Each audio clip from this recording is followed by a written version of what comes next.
Hi ladies, I'm Natalia and welcome back to my channel. In a world where social media has taken up such an important part of our lives, it's so easy to get caught up in comparing ourselves with other people and feeling anxious because we don't feel good enough.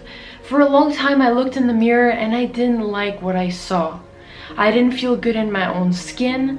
I was all about pleasing other people before pleasing myself.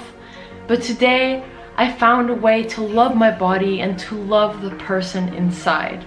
Stick around to find out how I overcame my insecurities. Be with me.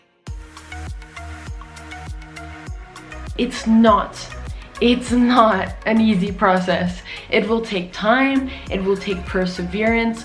It won't just come from one day to the next. You won't wake up and just be like, ta-da! I feel so good about myself today. It's within your hands and your success will depend on how badly you want it. Do you want to feel confident? Do you want to get rid of all of your insecurities? Do you want to feel good in your own skin? Because if that's really what you want, then the following tips that I'm gonna give you that help me get through my insecurities will apply to you.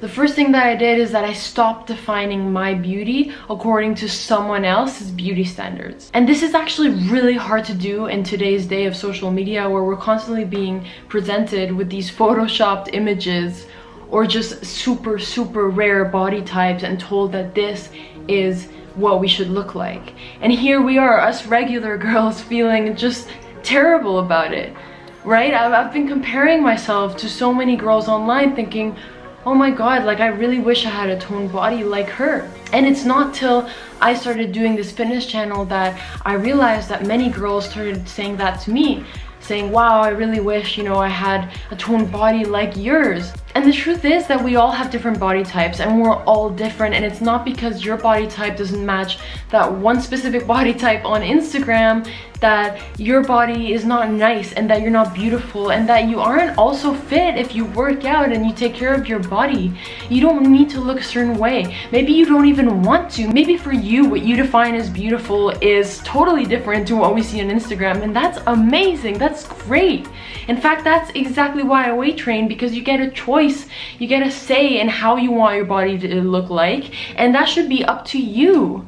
And when you reach those goals, you should be proud, you should be confident, you should be happy. Why? Because you've reached your goals that are gonna make you happy, not because you're satisfying some sort of ridiculous and impossible body standard set by Instagram. And realizing this really changed my life, because I stopped looking at these girls feeling so much longing that, oh my god, if only I looked like that. No, hell no. Like, I really asked myself, do I really want to look like that? Is that really gonna make me happy? Do I really want to make all these sacrifices as well to look like that? Do I really want to go through plastic surgery to do that? No. And if you do, that's great. But if you don't, then don't follow that. Follow what is in your heart. Follow what will make you happy. And trust me, you will be way more confident that way. I think many of us can relate to having those days where we don't feel so good and you can't really help but have a bunch of negative thoughts come through your mind about how you look, how your hair is today, how, oh, you feel a bit, the pants that you're wearing are a bit tight, or you just don't feel at your best. We all have days where we just don't feel good enough, and in those days it's really hard to stop that flow of negative thoughts that comes in your mind. And I am still working on this one because I find this one to be particularly difficult. Having said that, what I have done to work on this and really improve over time is to really be conscious of those negative thoughts, because if you are aware of them, if you think, oh, I'm currently having a very negative thought on how I look, then you immediately take the power off of that and you put yourself almost at a distance from those thoughts, and you think, that's just the mood I'm in right now. Like, is that really true? Like, no, my hair is not awful. Like, yeah, okay, I wish it was a bit more made up today, but is that really the end of the world? Is that really gonna make me feel disgusting or ugly or all these awful things we say about ourselves? No, it's not. So again, I repeat, the best thing that you can do is be conscious of those thoughts, be aware of when they happen, take a distance from them, and don't let them define you. Number 3 is change what can be changed. I used to complain day in, day out about things that I didn't like about myself, that I could have very well tried to change, but instead I just sat there and felt sorry for myself for having this certain personality traits, for looking a certain way that I can change, and that just really was a huge setback, because it's literally something that you can change just by either changing your lifestyle or by making the effort and work towards changing it. So for example, something that I used to feel really self-conscious about and I really didn't like about myself was my shyness. I've always struggled with feeling shy. I really panic when I get into moments in front of lots of people. Even when there are few people, I have moments of panic. I'm the kind of person who, if you're in a store with me and I can't find something, I will literally look every single corner of the store before asking someone. And I've always hated this so much because I really suffer from it, and it's always caused lots of negative thoughts in my head because I think, oh my god, it's so ridiculous, why can't I just get over this? And I used to just sit on it thinking, oh well, that's just destiny, you know, I was just bound to be a shy person and I just have to live with that and suffer with that. But no, that's something that you can change to a certain extent, right? You can get over certain fears by facing them. So what I started doing is I started forcing myself to get into theater, for example. So I had to go in front of a stage, speak in front of a bunch of people, and it was scary as hell. It was. But look at me now. I feel a lot more empowered. I feel a lot less scared of doing certain things. I mean, I started a YouTube channel. For a shy person, that's a really big deal, and I've really improved over time. It's not to say that sometimes I don't still feel it at times, but overall I'm feeling a lot better. I'm able to do a lot more, and I'm still progressing over time. So don't let things that you can change really just destroy your life and have you feeling so bad for yourself when there's really no need.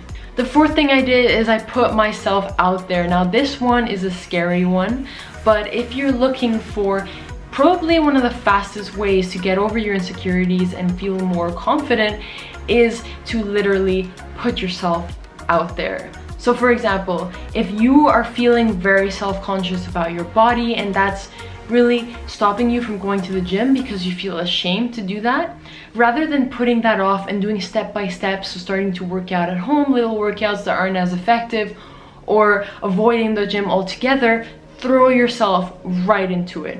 Just go all the way. Go to the gym, go right in the middle of the weights area, we're in the middle of all the people that you're fearing that they're gonna look at you, and you'll see that it will be a frightening experience at first, but it'll also be extremely eye-opening, because you'll realize that a lot of the irrational fears that you've been putting in your head actually don't exist. That's one of the best ways to really get rid of some irrational shame that sometimes we might have about ourselves. Look at me. I mean, I went from not being able to look at myself in the mirror and feel good about myself to starting a YouTube channel. I literally film videos of my face and my body working out, and I put them online. That is one way to really deal with that. But sometimes that is the best way, because you really overcome your fears, and once you've done that, you feel like you can do anything, and that's extremely powerful. Finally, number 5 is I visualized my confidence.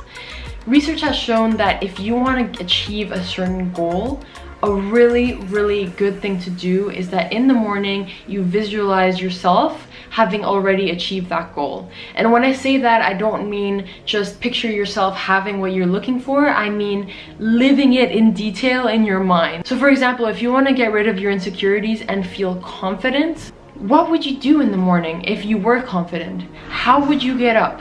What's the first thing that you would do in the day? How would you look at yourself in the mirror? Would the activities that you did today be any different than they would be today? What would those be? Picture yourself doing those things. If you envision yourself in great detail, living out a day where you want to be, and you think of that in the morning every single day, you are much more likely to get there. And that's an amazing thing that has worked for me. I hope this video has inspired you to really make some changes so that your life can be much happier, and so that you can live every day with confidence. I want you to live a life where you feel proud to be you. because you're the only person who's you in your life, as cheesy as that sounds. And it's really important to appreciate that, because your whole life will change when you realize that. For more real talks just like this one today, and to join a community of strong women where we support each other and where we really live our lives to our full potential, remember to subscribe and also give this video a like if you enjoyed it. Stay strong, ladies.